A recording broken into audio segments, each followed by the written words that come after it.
Welcome to the Melanin Jelly Project Conversations, a podcast that celebrates diversity and representation in children's storytelling, entertainment, and edutainment.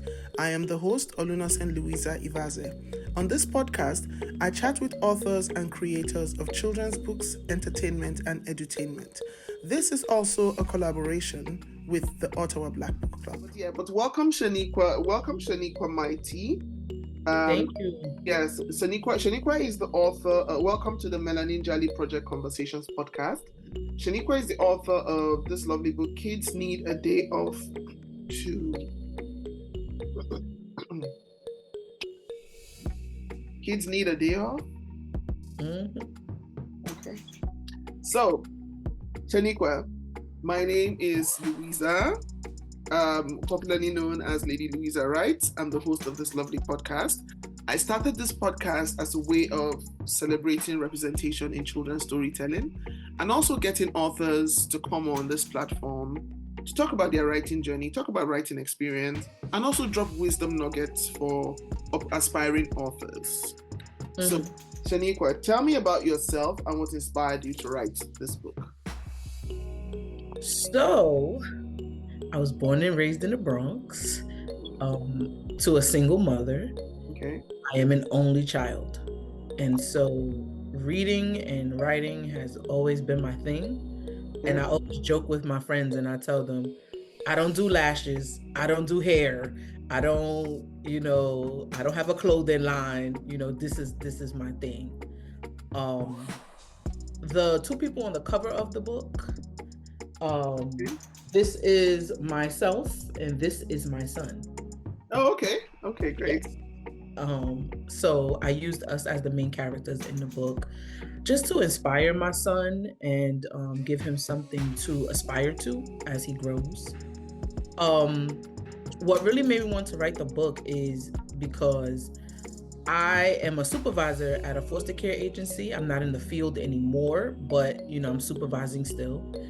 And some of the stories are just horrific. And even from my own experience, my grandmother, she passed away about 2 months ago. And I remember being a child and I would say, oh, I'm so tired. And for some reason, she would get so upset when I would say that. Now, as a kid, you don't know the difference between sleepy and tired. So I probably was just sleepy and saying I was tired. And my grandmother would always say, you're too young to be tired. You don't know anything about tired. So we weren't allowed to even express that. Or for example, I always laugh with my friends, when I was younger, I had to be like half dead before my mother would say I could stay home from school. You were gonna go every day. So that just, times are so different now, but back then that's just what it was. And so when we think about kids, we never think about their mental health, them needing a break, them being overwhelmed. Because you think like they don't work, they don't have bills, bills. Yeah. It's so much more than that, though. Especially if you ever do a school visit, everybody say, "Oh, not my kid." No, yeah, your kid. When you go to the school, it's okay. Okay. I like how you started this book here. You say God's greatest gift is your children. Love them unconditionally. Absolutely. It breaks my heart when I hear horrific stories of what some adults do to children. I always go, these children didn't ask to be born. Whether you chose to have them or not, as long as they're in your care, do your best. Absolutely. Yes, do your best for them.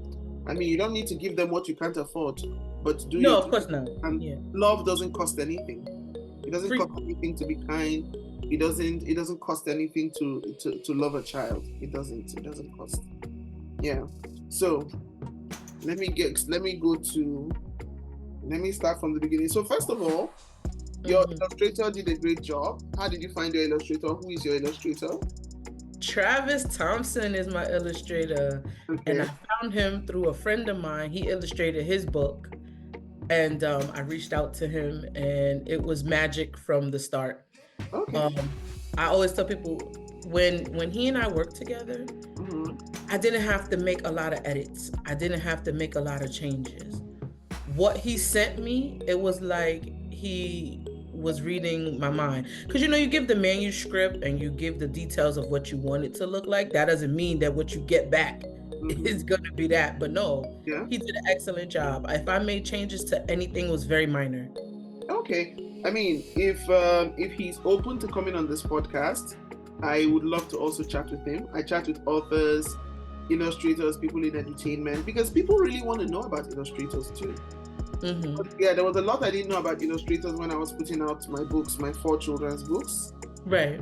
First of all, I didn't know that illustration is time consuming. I didn't know that. I just thought that I'll give you my manuscript, you do everything at night, and then you deliver in the morning. I didn't know sometimes it can take months. Yes, to get exactly what you want, to do the revisions.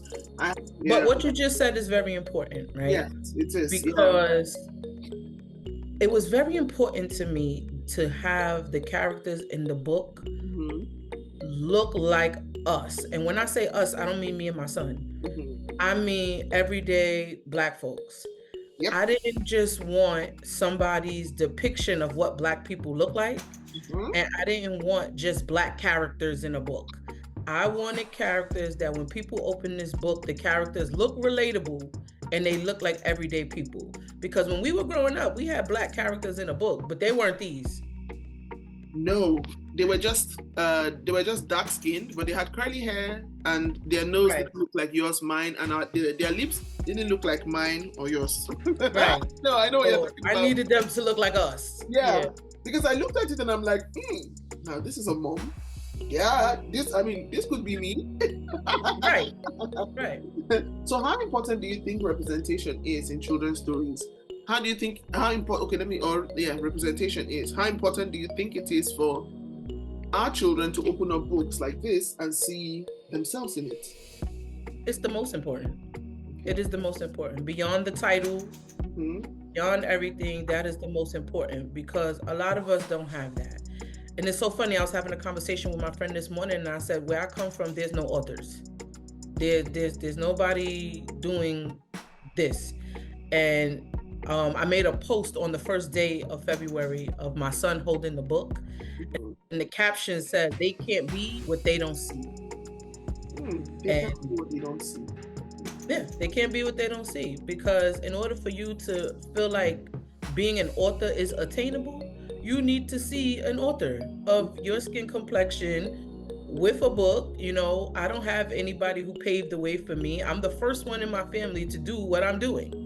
So, you know, you have to have other children. You have to have somebody come in on career day, on school day, and talk to us and show us that this is attainable.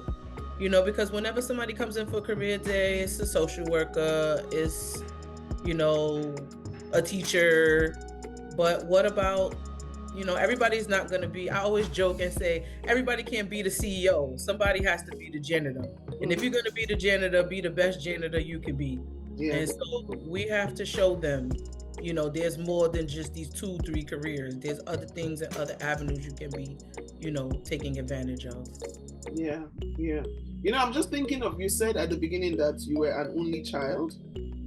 Yeah, and I know growing up, we used to look at only children as, very lucky children, as very privileged. There's just you. My mom had 8 of us. And I'm the oldest. But growing up now, I cherish and see the beauty of having lots of siblings. There's a lot to talk about. Yeah, you can fight with 3 siblings and you still have people to talk to, and you know, but growing up, it was annoying because you had to share everything. Right. So if you had to buy something, you would know that, that only child is gonna get it, but you might not get it because you have to share with all your siblings. Yeah. So when you said it, it just took me back to my thoughts and reflection as a child of how I viewed only children. But now as an adult, I have a cousin who's an only child.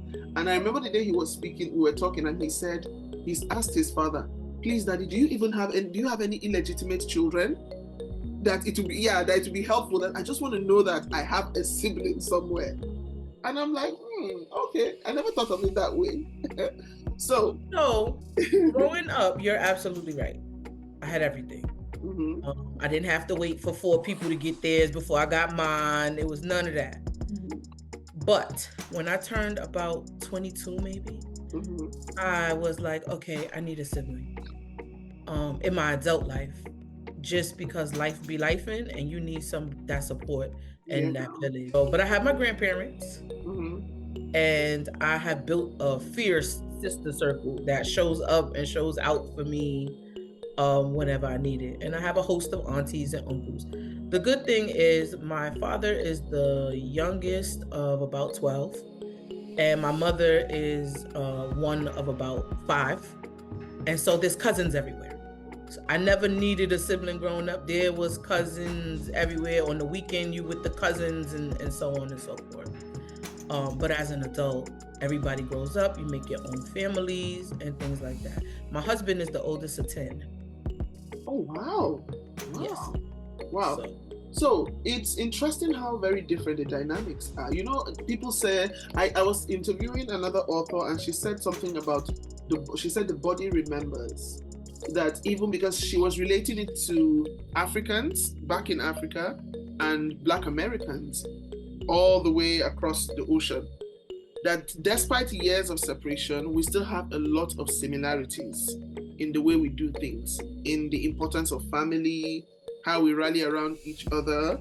Like your parents had these challenges, but you had grandparents, and then you had cousins. Right. Then you spoke about the sister circle. So which is interesting. So talk us through your writing process. You know, like, how did you go about writing this book? How long did it take you to write this book? Because it looks like a short story.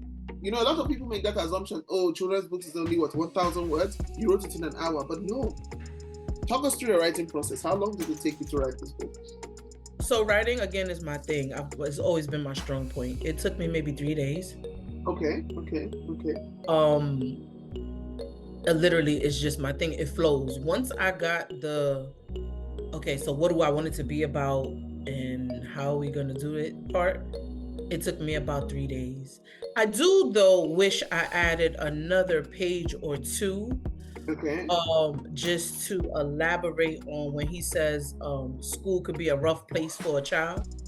I wish I added another page or two stating what some of those rough things were. Okay. But other than that, I'm pleased with the story and the illustrations. The hardest part about the book is finding an illustrator. Somebody to bring your words to life. And he did that so beautifully. Yeah, okay. So there were key themes you touched on in this book.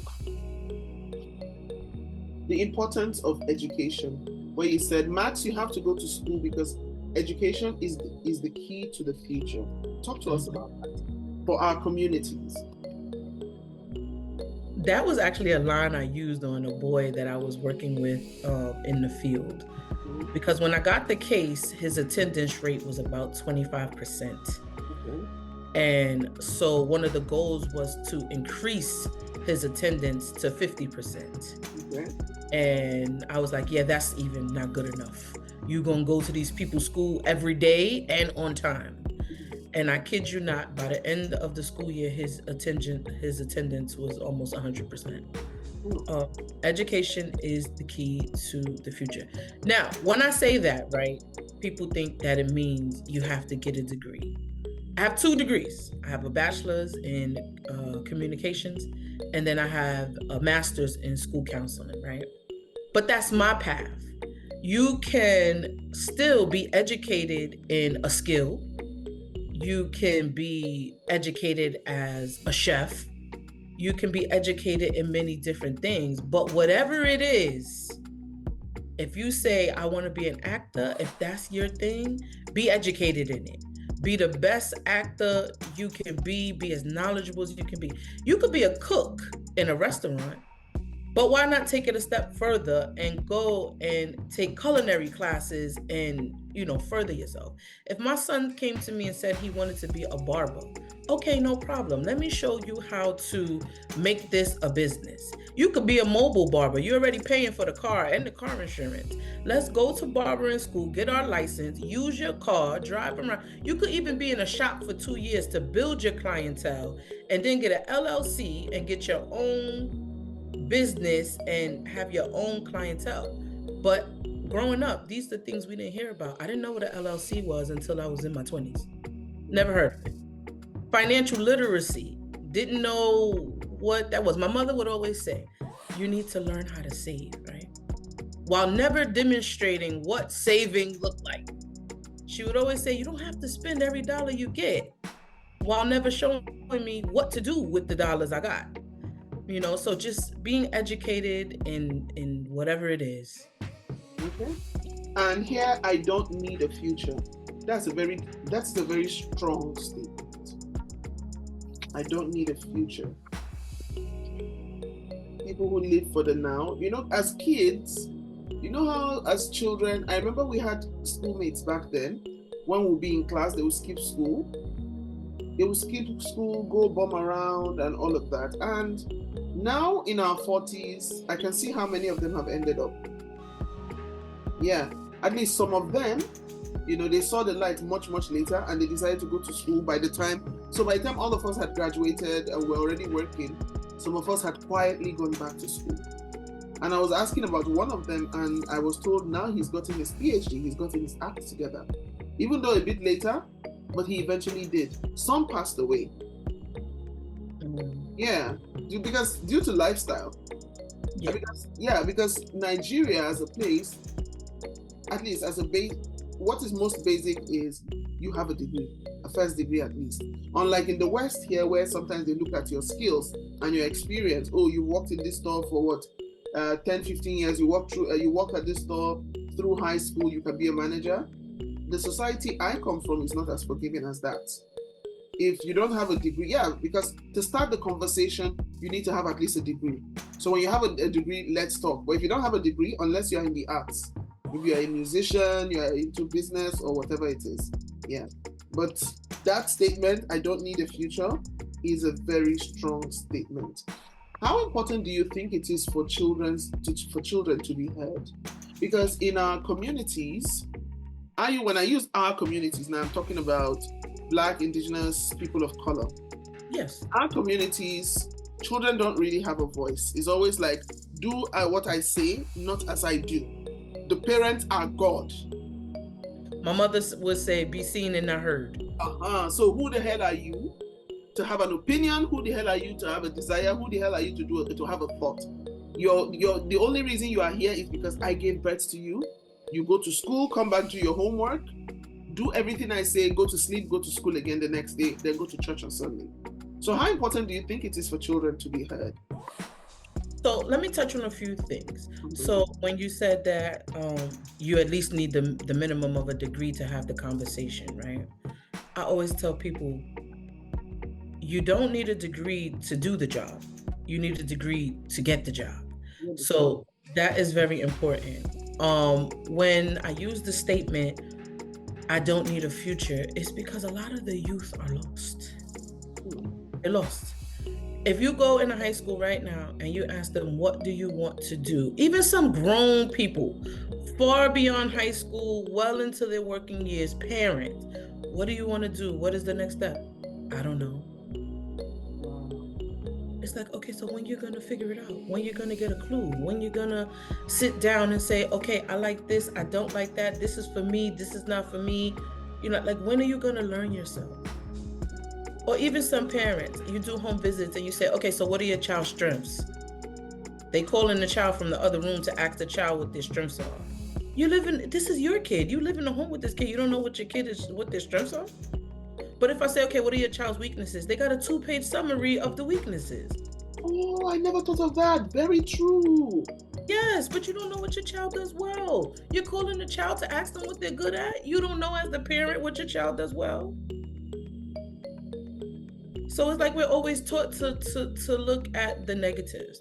Now, when it comes to being heard, I want to raise my son in a way that you can tell me anything as long as it is respectful. We are not friends, but we have open communication. There are boundaries. Now, a lot of us, like you said, were taught to be seen and not heard, but a lot of that keeps generational curses and trauma going. And if we want to break that, we have to have conversations with the people that live in our homes, including the children, because you won't know what's going on in their life. They won't feel comfortable to come to you because you've already shut the door. That's deep. That's deep. One thing my parents took pride in is, like, especially my father, because my father was never really around because he was in the military, but my father would always call, and we grew up very close to my father. So when you go to my father and you say, oh, this child did this, my father can confidently tell you, no, my child can't do that. And there are things you will say, oh, Louisa did. My father will say, yes, Louisa can do that. He's capable of doing that. Yes, because he knew us. Focus on the negative. Some parents tend to focus on the negativities and not the positivities of their kids. I think the thing is, there are no hard and fast rules to parenting. There's no manual on the perfect parenting, I think. No. It's trial and error most of the time. And lots of it. Lots of it. Lots of it. The firstborns are, like my dad used to say to me, the firstborns are always the guinea pigs. Yeah. You try it with them. If it fails, you don't do it with the second one. The other ones that come up after that with that first one. But also the if you ever notice, and I'm an only child, so I'm the one, only child and oldest child, like the same thing. Yeah. If you ever notice, the older children are the stronger ones. Like they're the ones that accomplish the most. I think the parents get tired as they go on. So if you notice, your younger siblings could get away with things that you could never. That you could never. Even some of my cousins, I'm thinking like, how? I'm like, you would have turned us every way but loose. How they get to do? It's just so different. It's just so different. Very strict with the older ones, then they relax with the younger ones. So I'm just looking at this book now, right? And what has come to mind is child anxiety. Okay. Child anxiety, yes, that is something a lot of parents ignore, especially like when a child is big. For me, if my child says, I don't want to go to school today, rather than yell at the child to say, oh, you have to go, my first question would be, why don't you want to go to school today? Because sometimes maybe that child is getting bullied. And sometimes the bullying could be from classmates, sometimes even from the teacher. And the way the teacher talks to that child. Because I am tall, so I grew up being taller than I was always taller than all the other kids. And you would have teachers come in, those kind of teachers come in and call you Tolly. All those kind of nicknames, horrible nicknames, awful nicknames. I had a teacher when I was I think in the US, it's called this 6th grade, primary 6, my 6th year of primary school. I think it's called the elementary school. And because I was... Yeah, elementary school. Or 6th grade is now junior high, middle school. High. Okay, good. So we call it primary 6. We still call it primary school. But because I was tall, I had filled out already. I was just 11. And he wrote 13 in my report card. Yeah, he didn't believe I was 11. And when my mom saw it, my mom was upset. And I said yes, that I had told him I was 11. And he said, no, I'm 13. So when he asked me again, are you 13? I said, yes, I'm 13. Yeah. Because, since you don't believe that I'm just 10 going on 11, and I'm taller than you, okay, I'm 13. Yeah. So talk to us about child anxiety and how important it is for parents to take note of child anxiety. So just what you said was very important. If the child is saying, I don't want to go to school, the first question should be why. It might not even be bullying. They might just be tired. It could be anxiety from a subject that they're struggling with. It could be anxiety from the lack of having friends or maintaining friendships. Because remember, kids take lots of value in their peers. As you grow older, you get to see people and things for who and what they are. But as a kid, like that's your sole surrounding is your family and your friends. That's who you learn from. So some kids don't make friends as easily as others. And so they might be struggling with the lack of friendships. Or like you said, and I always tell people, teachers are human beings as well. You cannot take everything what they say as law. When I was growing up, if a teacher said something, my mom didn't even care about my opinion. The teacher said it, they grown, they're not gonna lie on you. And it's like, that's not the truth. That's not the truth. I used to be a teacher. That's not the truth. That's not the truth. They decide whether they like you or not from the beginning, just like everybody else. And if they don't like you and they decide they don't want to deal with you and whatever behaviors you come with, then that's just what it is. And so we can't take things like that lightly. And you need to definitely ask more questions, especially if the child is persistent and it goes on for days and days and days. Also, again, it comes with knowing your child. My son could be lazy sometimes. So I don't want to go to school today. No, it's nothing wrong, but you just got to know when to push and when not to push. And again, that comes from knowing your child, spending time with your child, seeing your child in different environments. Everybody behaves differently in different settings. Okay. All right. So I'm looking at this book and I see that I think you self-published. Yes, ma'am. Why did you choose to self-publish? Because it's harder to not self-publish. I like the way if somebody want to give me a book deal, I'm down. I'm down for a deal. If you know somebody that knows somebody, I'm down. Okay. So what are some of the things you wish you knew before writing this book and before self-publishing? Because you know how when we write books, right, our books are our babies, and we feel that, yes, I've told such a great story, and everybody will be rushing to buy my books as soon as it's available. What are some of the things you wish you knew before that? So let me first start by saying I don't want to toot my own horn now, but I think the book has done exceptionally well. It's been out for about 2 months, and in the 2 months, it has generated a lot of buzz. And so I'm very proud of that, and I'm very happy with that. Okay. The only thing I wish I knew before, and I did my research. So while the book is getting done, I'm not doing nothing. I'm like, okay, how can I promote it? Where can I promote it? I'm self-published, but that's not the only way to generate, sales and things like that. So I just wish I knew about more opportunities, even just podcasts that focus and center around these types of topics to help promote as well. So just the promotion part of it. Okay. And what are some of the challenges you encountered when you were trying to write this book? I know you said writing is your strong point, but what are some of the challenges?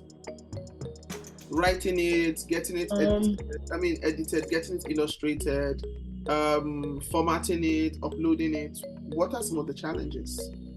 So the illustrator formatted it and did everything. Oh, fantastic. The only thing I had to do was upload it to Amazon KDP. That was the only thing I had to do. Oh, and I just, as of yesterday, in Barnes and Nobles too. Okay, Ingram Spark? I didn't. I'm in the process of doing Ingram Spark as well. Okay. Because that's another good one. It's just that Ingram Spark has a wider reach. It's just that it can be expensive. Mm-hmm. Yeah, it can be expensive. The profit margin is usually very thin. So you find that you have to increase the price for your profit margin to make sense. But it gives it a wider reach. Yeah. So far, I'm still in the process because I want to try and target Target and Walmart next. Okay. But right now we're just Amazon and Barnes and Noble as of yesterday. Okay. So what are some of the challenges you think that we as authors of color have in coming together to promote our books or to put our books out there? Do you think that we support each other enough when it comes to our craft? So far I have had positive feedback and connections with people, but among the Black community in general, we don't support each other enough. We are gatekeepers. We don't want to give information to help the next one grow. And I don't know why we're like that. Nobody is going to steal your shine. What is for you is for you. If you tell somebody else and they get the opportunity and you don't, that opportunity just wasn't yours. They might have been better that day or whatever. Gatekeeping don't make the opportunity come to you. It just takes the opportunity from somebody else. People have asked me, oh my God, I have a book. As soon as I announced the book, everybody, I have a book. I just didn't know how to get it illustrated. Who did you use? I gave the information. My book's already done. What does him doing your book have to do with me? Even for your podcast, I was talking to a friend. He has a book out. He was the one that I got the illustrator from. His name is Tyrone Macon, and he's the author of It's Sleepy Time. I told him that, I'm going to do this podcast this weekend. And he was like, what's the name? And I gave him your information, and he's reached out. So whatever you guys do is whatever you guys do. I'm here for him to shine as well. I want him to win too. And if I know anybody else, I'll send them your information as well. I'll send Travis your information. I want everybody to win. But we always have to remember, just because we want everybody to win, everybody doesn't want us to win. So, you just take things with a grain of salt, I guess. Yeah, because I was the previous author I was talking to, I had also asked her that question. And I was saying, I noticed a lot of people hoard information. There's a saying we have back home that if everybody becomes a star, or if everybody becomes stars, there'll still be space in the galaxy for everybody. There'll still be space in the sky for everybody. But I noticed that people hoard information a lot. They don't want to tell you. You find out, hi Shaniqua, I noticed that you got this grant. Can you talk me through it? You don't get a response. And I'm wondering, but I share information. Like, I come on this podcast and I share information. Like, a lady had reached out to me from the UK to say, Louisa, I've watched all your podcasts and I'm making notes. I said, yes, that is the goal. The goal is to get other people to come talk about their challenges and share information. Because when I was I mainly write for adults, and I started writing for children when I had writer's block. I couldn't finish my novel. And yes, I like history. And when I started writing children's books, I had a lot of questions. How do I find an illustrator? How do I go about this? How do I go about that? And the information was limited. And I just thought, you know what? Now you've put out this book, start a podcast and talk to other authors. Let them come on and share their experience. So how do you think that as authors from underrepresented communities, how do you think we can support each other better? That's a good question. I don't have the answer to that today, but that is a great question. It's an age-old question, because it's not even authors. It's just, how can we as Black people support each other and it be genuine? That's a question that's been asked for ages, and it's not going to get solved with me or you probably, but hopefully in generations and years to come, we can pave the way and show them that, we don't have to be that way with one another. But that question, who knows when the answer to that will come. The only thing that I can say is what I see so far is just us continuing to do things like what we're doing, podcasts, just sending information to one another. And that's all that we can do. Let's stop the gatekeeping and let's help one another get, to the next step. That's all we can do. Okay, so for aspiring authors who want to write similar stories, do you have some tips on how to tell a good story? Like, if I have never written a book and I want to write a book, like, I like the way the story started. It's fresh, you just get the key points. Everything is there. You can see, okay, yes, the importance of education. His anxiety, reluctance to go to school. When mom coming home, mom too is tired.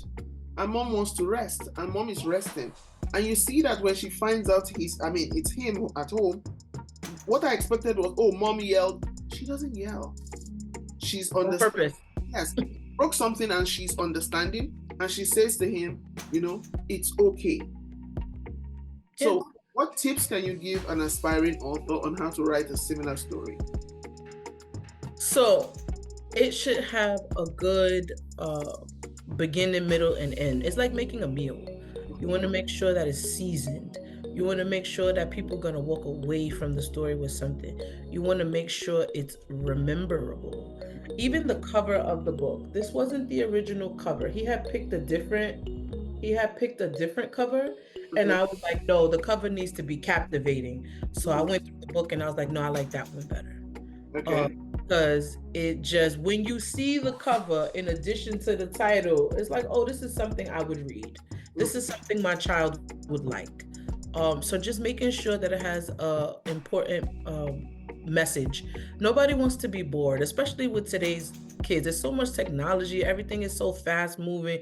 Nobody wants to be bored. The books we had as kids were boring. Absolutely boring. We read them. We read It's all them. we had. It's all we knew. We had more patience. No. So we had more patience because now I noticed that the attention span is really short. Very much so. But even for adults, you are talking to an adult and you are giving them important information, and then the next thing, they look away and you know you've lost them. So how do you keep, so what was the difference? Is it what we were eating or the style of parenting? Because as kids, we read Famous Five, we read bigger books. But now to get a child to sit and read through, now is almost a struggle. So so what are we doing differently? Or what are we doing wrong? It might definitely be the style of parenting. Because everybody's we have to do gentle parenting, which I purposely do gentle parenting on some days as well. But life is not gentle. And we're not teaching them to have coping skills. So that's why you see children younger and younger, oh, I'm so stressed out. Or it breaks my heart every time I see a story of a child that is committed suicide due to being bullied or this and that. When we were growing up, every cartoon had a bully in it. And they taught us how to navigate that and how to, like, you're not going to like everybody. Even on a job. Yeah, you can't quit your job because you don't get along with the people either. You have to work and make money. You're not going to like everybody. Life is not gentle. Yeah. So, we got a gentle parent, but to an extent. There still needs to be some firmness. You still need to let your child know that, listen, everybody's not for you. They don't want to play with you. You go play with somebody else. Yeah. Okay. Would you like to read your book to us? Sure. So you read, I'll hold up the pages. Absolutely. Let me read the book. Max, it's time to wake up for school. I don't want to go. Max, you have to go to school because education is the key to the future. I don't need a future. In this house, you do. Max gets up and begins to get ready for school. After breakfast, Max leaves the house to get on the school bus, but he decides he has a better plan. He hides behind the house and watches and waits for his parents to leave. Once his parents are out of sight, Max goes back into the house and begins to have a free day. Mom drops Dad off at work, and once he is out of sight, Mom drives off and heads back to the house. While driving, Mom says, "This is going to be a great free day. I will have the house all to myself, and I can do all the fun things I like to do." That's Mom driving home. Max spots Mom's car coming down the street, and he says, "Oh no, what is she doing back here? I can't let her catch me." Max cleans up his mess as quickly as possible, and he heads upstairs in his room. He heads upstairs to hide in his room. Mom jumps on the couch and turns on her favorite show. After a few minutes, her eyes slowly begin to close, and she drifts off into a deep sleep. While hiding upstairs, Max begins to feel hungry, and he begins to think to himself, maybe I can sneak downstairs for a snack without getting caught. He manages to sneak past his mom and goes into the kitchen for his favorite peanut butter and jelly sandwich. While making the sandwich, the jelly jar drops on the floor and breaks. Mom jumps out of her sleep and runs into the kitchen to see what the noise was. Max immediately begins crying and apologizes to Mom for breaking the jar and for skipping school. Mom hugged Max and told him it was going to be okay. She asked him why he skipped school and reassured him that it was a safe space for him to be honest. Max asked his mom why she was home early, and she stated that she needed a mental health day. Max explained to his mom that what he was doing was no different than her. He explained to her that school can sometimes be a hard and scary place for a kid. Wow, I never thought of it like that. Thank you for helping me to see that kids need a day off too. Mom allows Max to stay home the next day and do all the fun things he likes. Mom made him promise that if he ever skipped school again without permission, he would be grounded.